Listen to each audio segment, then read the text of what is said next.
Reaksyon ni Nanay Nida sa pag-amin ni Pugong Be a Hero kay Krishna. Hala, Mommy PB gusto nang bumalik sa Davao.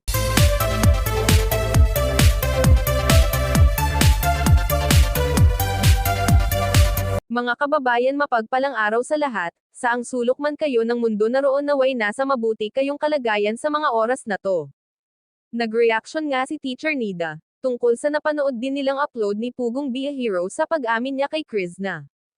At sabi niya 2 beses niya itong pinanood, una kasama sila Tito Herns at ang Tres Marias.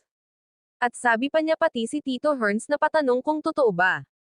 Kaya ang pag-amin ni Pugong Be a Hero kay Krishna, siguro hindi siya makapaniwala, ang alam nila teleserye lang.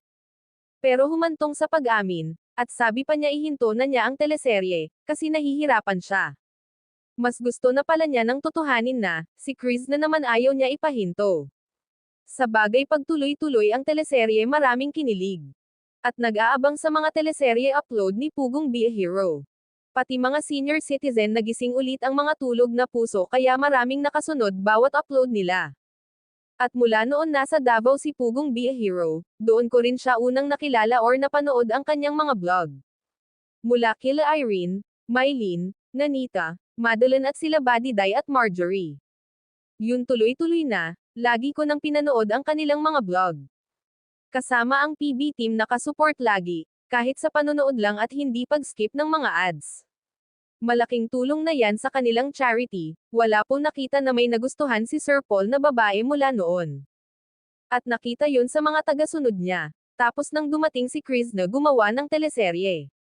At nakita din natin masaya si Pugong Be a Hero, iba ang mga ngiti at ora ng kanyang mukha. Pero ang alam ng mga kaanakan niya teleserye lang. Biro-biro lang ang lahat, pero nagulantang sila sa napanood nila. At tinanong ang isa't isa kung totoo ba, hindi ba prank. Ang daming nagtatanong kung totoo, si Teacher Nida naman masaya siya para sa kanyang kapatid. Kung totoo daw walang masama dahil binata naman si Sir Paul. At dalaga naman si Krishna, kahit magkalayo ang agwat ng kanilang edad ay walang problema. Kahit andyan sila, kulang pa din at hindi naman daw sila magkasama habang buhay, sabi ni Nanay Nida. Maigi talaga magkaroon ng sariling pamilya ang kanyang kapatid. At may edad nga din daw si Pugong Be a Hero, at halatang kinilig din siya na napanood nila. Kaya masabi ko kay Nanay Nida, napaka-supportive na ate. Kung sa iba pa yan, ayaw kasi malayo talaga ang agwat nila Pugong Be a Hero at Krishna. Sabi nga ni Krishna, bakit ako, wala naman akong kagusto-gusto. Pero minahal siya ng isang Pugong Be a Hero, reaction din ni Mommy PB, wala din problema sa kanya. Kung ano ang gusto ng anak niya, doon siya, hindi daw niya pangungunahan at nakangiti lang siya.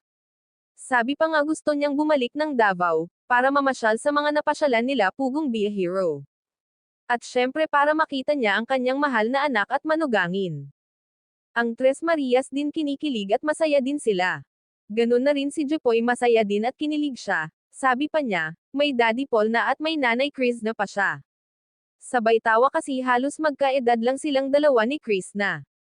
Pero in a relationship na ang personal account ni Pugong Be a Hero, ano ang ibig sabihin yan? Alam nyo na, marites lang talaga sabay tawa, pero in fairness kinikilig din kayo, sa mga pusong tulog, at muling nagising, aminin. Mga kababayan, maraming salamat sa inyong walang sawang suporta, at lagi nating subaybayan ang mga vlog ni Pugong Be a Hero, at PB Team, para mas lumawak pa ang kanilang pagtulong sa higit na nangangailangan, and please don't skip ads. Maraming salamat sa inyong suporta mga kababayan. God bless sa ating lahat.